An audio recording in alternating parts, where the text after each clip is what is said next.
Alright, here's the first section of the review with a TI84. The first question, these are called measures of central tendency.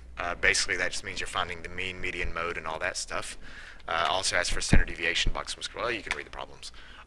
First thing we have to do is punch all of this information in the calculator. Even though you should be able to calculate mean, median, mode, and quartiles by hand, I'm letting you use a calculator here because I'm nice and it's the end of the year and nobody wants to think. So, the way we punch this in on a TI84, I'm actually using a TI83, but it works the exact same way, is you will hit the stat button. You will hit the stat button, and after you hit the stat button, by the way, you should know where that is. Here it is. It's under the delete button. So after you hit the stat button, we want to edit the list, and I already have stuff in my first list, and coincidentally enough, somebody must have been using this calculator in class. It's all of the right numbers. So 49, 52, 59. I'm going to scroll down and make sure all of them are in there. 60, 54, and I'm looking at my excuse me, looking at my list right here. These are the numbers we want to punch in.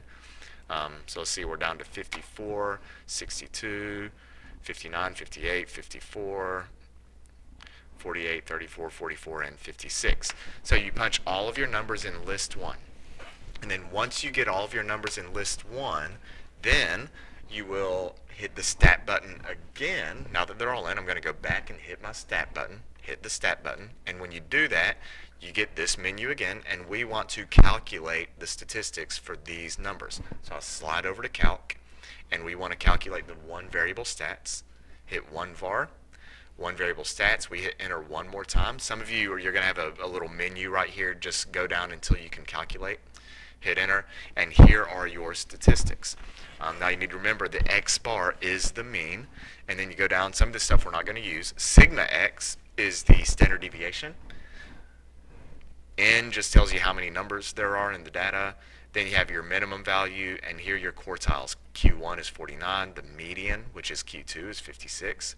Q3, and the max. So once I've done all of that and punched in the calculator, I'll simply copy it down onto here for the answers. So let me pull this, write down those numbers. Our mean was, now I forgot, let's scroll back up here, 53.733.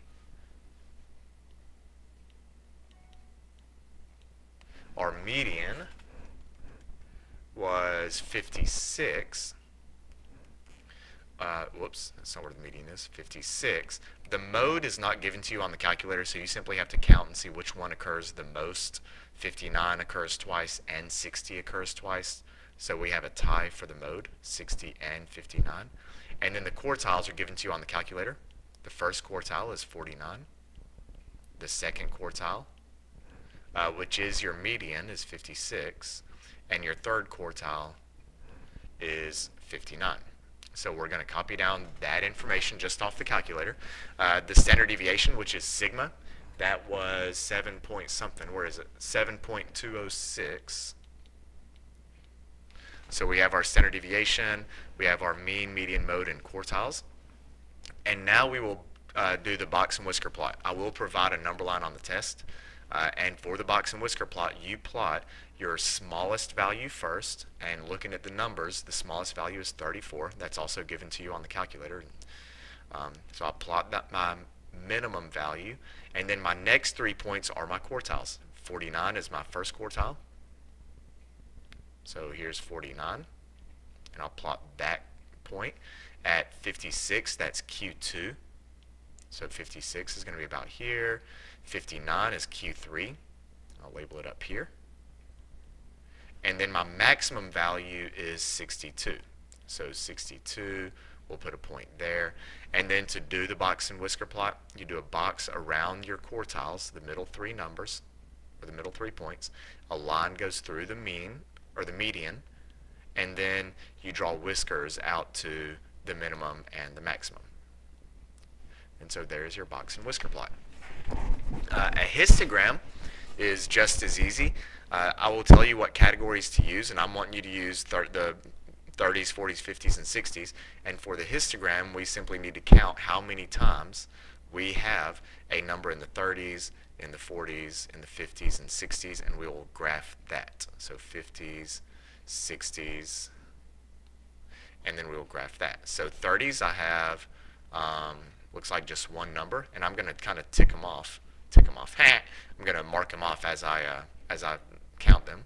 Then I have in the 40s, I have 1, 2, 3 numbers. In the 50s, I have 1, 2, 3, 4, 5, 6, 7, and 8. And then in the 60s, I have 1, 2, 3 things.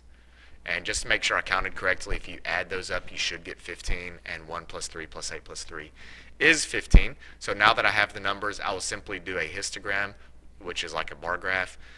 For the 30s, I need to go up to 1 because there was only one number in the 30s. For the 40s, there were 3, so I need to go up to 3. So there's 3. So my 40s go up to 3. My 50s will go up to 8. So that's my largest value.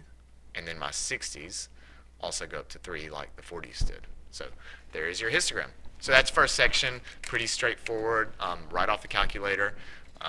Just be careful with your calculator because if you make one little mistake, then your numbers are going to be wrong.